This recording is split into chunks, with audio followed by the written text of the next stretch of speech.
I'm Charlotte Leslie and I'm here at the Manama Dialogue with Air Marshal Sammy Sampson, who occupies a fascinating role with the MOD, FCDO and the Middle East. Sammy, hi, can you tell me a bit about your role and what you do? Yeah, of course. The role is called the Defence Senior Advisor for the Middle East and North Africa. And essentially it's assisting in maintaining relationships, having open conversations with all of our friends and partners across 17 countries, spanning the North Africa coastline, through the Levant and then through the Arabian Peninsula. It's a role that's been established for over a decade now. It has a very good brand through my predecessors, and it's an opportunity to help maintain relationships, but most importantly to listen to our friends in the region.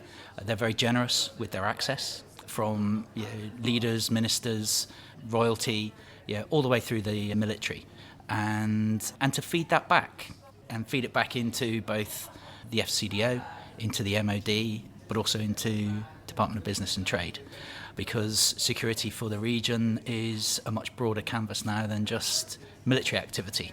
So it's a fascinating job, lots of friends and friendships and colleagues, and surprising conversations, sometimes into education, finance. But even though my role is not in any way, shape or form an expert in that way, the expertise comes in the trust and the ability to listen to our friends and then be assured that it will be communicated back to government. And how long does each holder of the role spend in that role? It's around about 4 years. Most military roles are 2 years or so. But this is about diplomacy. It's kind of like a military ambassadorial role. And obviously for relationships, you need to engage and then start to build a bit of trust, and then to maintain that trust and then to use that trust. So 4 years is around about the period, sometimes 5 years. For me, I've lived in the Middle East with my family, in Qatar for 3 years, in the Kingdom of Saudi Arabia for 4 years. We've lived in Oman and Bahrain. So for me, not quite a standing start, and so there were some relationships previously. So I kind of consider I've been in this role, it's 2023 now, I've been in this role for about 12 years.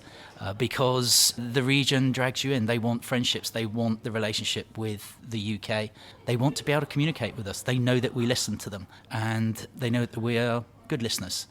So 4 years, it would be a delight to do it forever. But as with all military roles, and as with all government roles as well, there is a necessary need for a bit of rotation.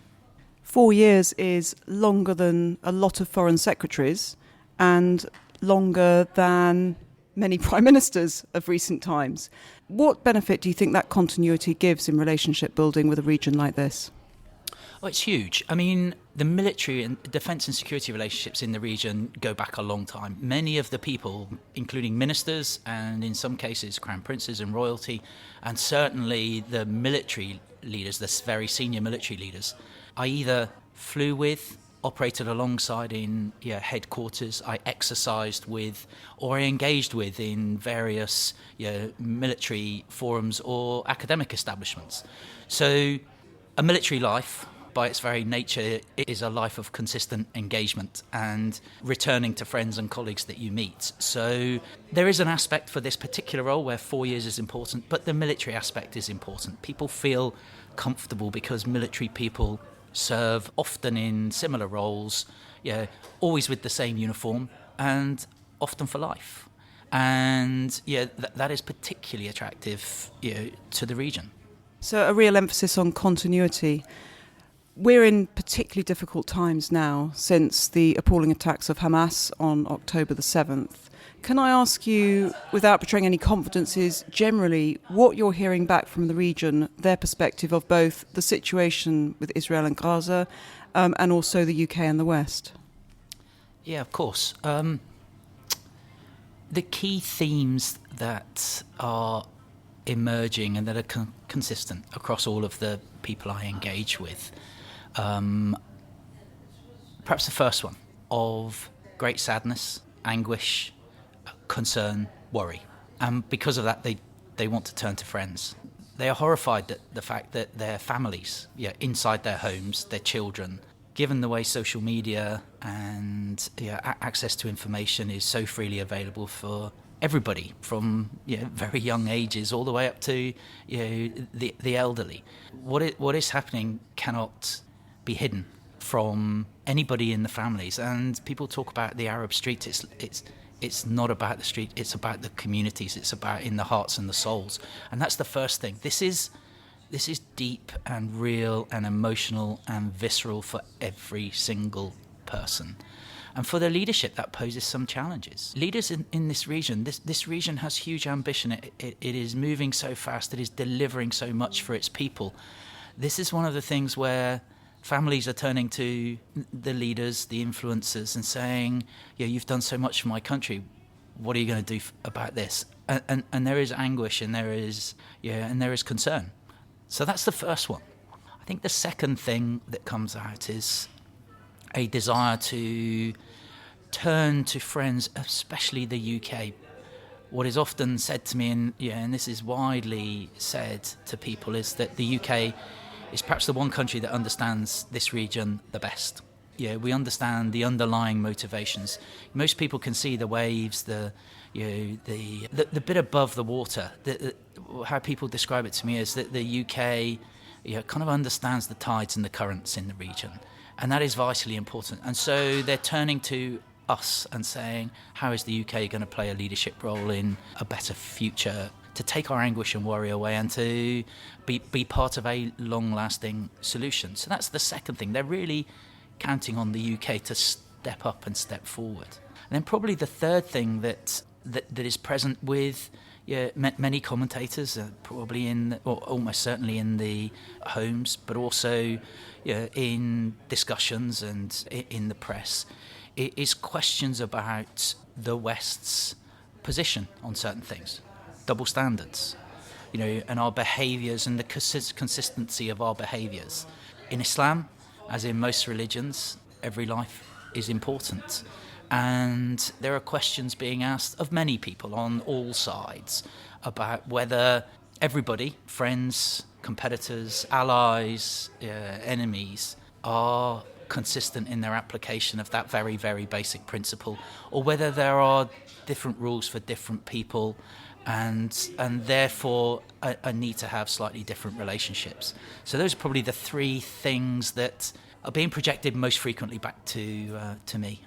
And I'm not sure whether those types of feelings, sentiments and consequences are well known in the UK. I'm our Armed Forces Muslim champion, and I work a lot with a whole variety of Muslim communities inside and outside of the military, but also in schools and in the private sector and in all sorts of guises. I know it's present there, and that feeling is present there. In the 1.8 billion Muslim community, which is broadly speaking, the community that I interact with, not exclusively, but that's the bulk of the community. Those feelings, those sentiments are heightened, and they're concerned for not just the Muslim community in the UK, but also the Jewish community in the UK as well. Sammy, thank you. One final question. Many people have just heard this and thought what an extraordinary role that you have, how extraordinarily important, and what an amazing job it is. Did you ever think you'd be doing this when you started out? What brought you here? Very briefly, what's your life story, very briefly, to bring you to this point? It's a reflection of the amazing opportunities that our country can provide, and that the armed forces and servicing governments can provide. I grew up in Plymouth, went to the local primary school. I went to the local Roman Catholic primary school. I didn't go to university. I joined the Air Force to fly fighter jets. But inevitably, given the challenges that this region has faced over the past 2 or 3 decades, a lot of my time was spent in this region. And whilst I spent a lot of my time at 20 or 30,000 feet looking at the region, it does give you a particular perspective. And most people tend to look at things on a very small, very detailed map. As a pilot, you're given this great opportunity to look at things from a vantage point and a large map. And the region drew me in. when you look at the large map, you see the variety, the diversity, the opportunity in this region, but also the challenges. They welcomed me when I've lived in the region. When I lived in Saudi Arabia with my wife and my youngest son, they protected me from Houthi missiles and drones. They brought me into their families. They protected me and my family from COVID. So an unnatural but actually very natural progression into the region and into the care and friendship that the region provides. And I can think of no better sort of resting place for me in the twilight years of my career. If you give a little to the region, it gives a lot back to you. Air Marshal Sammy Sampson, thank you very much.